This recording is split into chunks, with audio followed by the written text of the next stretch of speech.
The other thing I'll say quickly, because I know we're going to run out of time, is about the HBCU essay. I think that HBCUs, of course, are important. In fact, critically important. Mm-hmm. One of the things that I want to hope that HBCUs will do moving forward in the future, and that is to take a very radical move. Mm-hmm. And that is, I want HBCUs to move towards the teaching of knowledge that will teach Black students to love themselves, not just to teach Black students to get a job or to prepare Black students to live in America. I want HBCUs to take the radical move, because most of them are people 99% by Black students. But what I mean by this is I want HBCUs in the future to start teaching African languages. Oh, that would be very, incredible. Very few HBCUs do that. In fact, I'm not sure I can think of any. I can't to teach the Swahili, Twi, right? These languages that will put us back in conversation, right, with the diaspora and with our mother tongue, right? I think that's extremely important. I think it's extraordinarily important. I think that it would be magnificent and awesome and amazing for HBCUs to have this creative program that puts HBCU students here, pairs them with students in Africa, right? Kind of an exchange program kind of thing, so that you go there and study with this person for a semester. They come here and study with you for a semester. I mean, really fun stuff like that.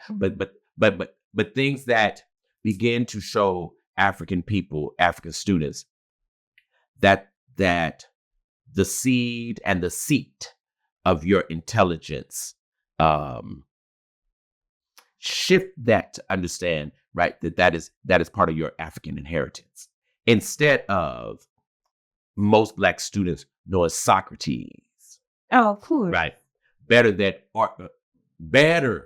than we've ever heard of Imhotep. Right. You see? Right, and I think that's a tragedy. I think that's an absolute tragedy, because I think going to what a lot of Black kids have figured out now, which is sad, but it's true, is that, I can go to a white state school for a fraction of the cost. And it's true, because Black schools are very expensive. The problem is not the expense so much. The problem is, what are you getting for that money? Right. See, if I learn how to speak Swahili, right, and if I take a class in the Middle Passage, right, which these state schools do not offer, that justifies paying $30,000 a year over here.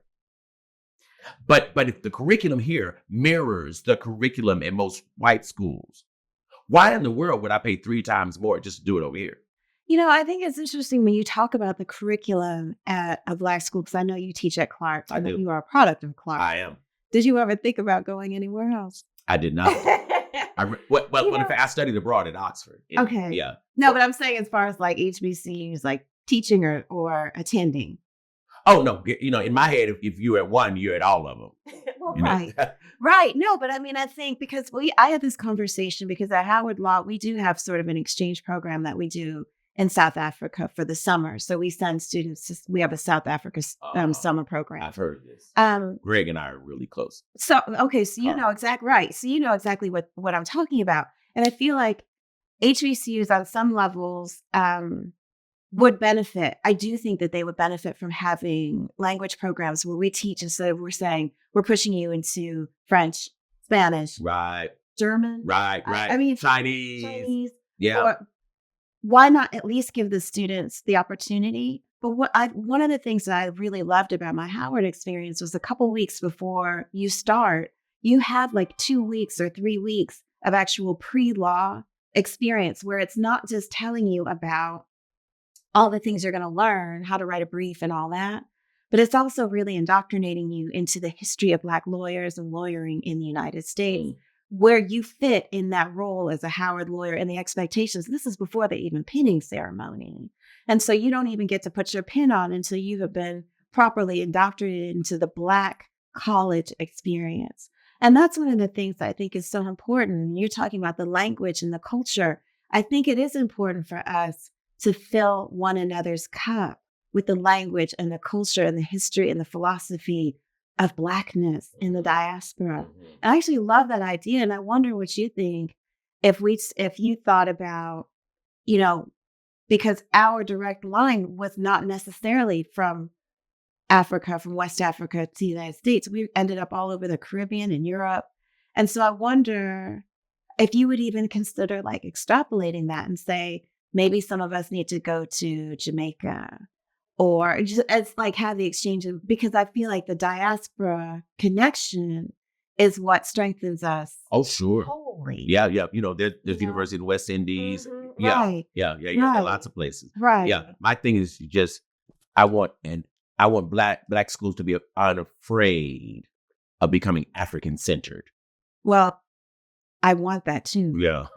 And I had a really interesting conversation at Jackson State. We were talking about the disparate, the diversion of resources from Black HBCUs under the 1890 Moral Act schools, and how the Biden administration just came out with that study saying that the land grant schools had not, the spigot had been turned on double for the white schools, and it was dripping for the Black schools, right, for 30 years.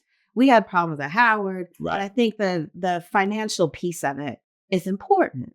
And so absolutely, I feel like some of that sort of challenges administrations to demand that money, because there's a conversation around like a lot of folks saying the administrators don't want to ask for that money because they're afraid of the repercussions.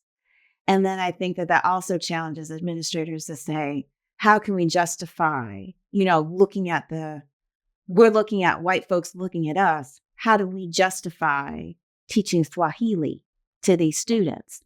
Because we want to make sure that we're getting that funding. So what do you think about that piece of it?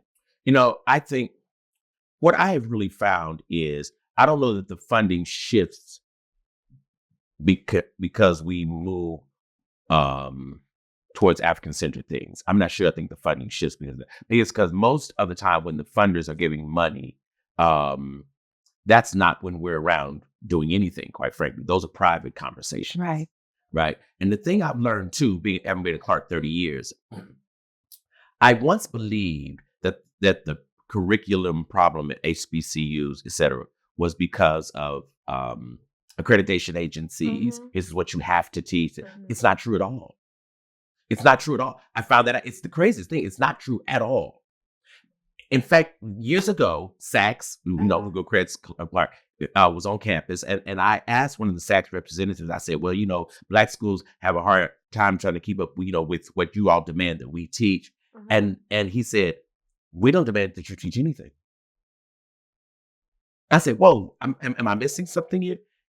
I said, he said, "We don't demand that you teach anything."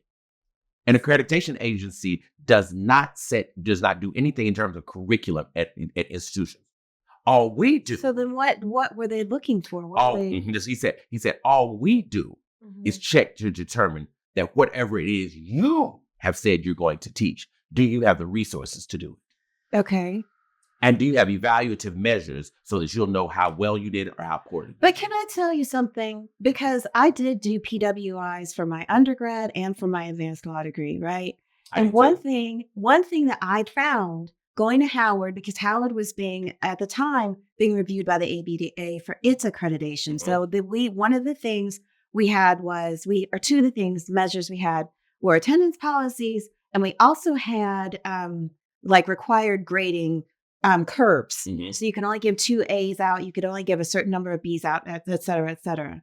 When I went to Georgetown, I had a professor it was an employee benefits class. ERISA is an incredibly difficult subject area.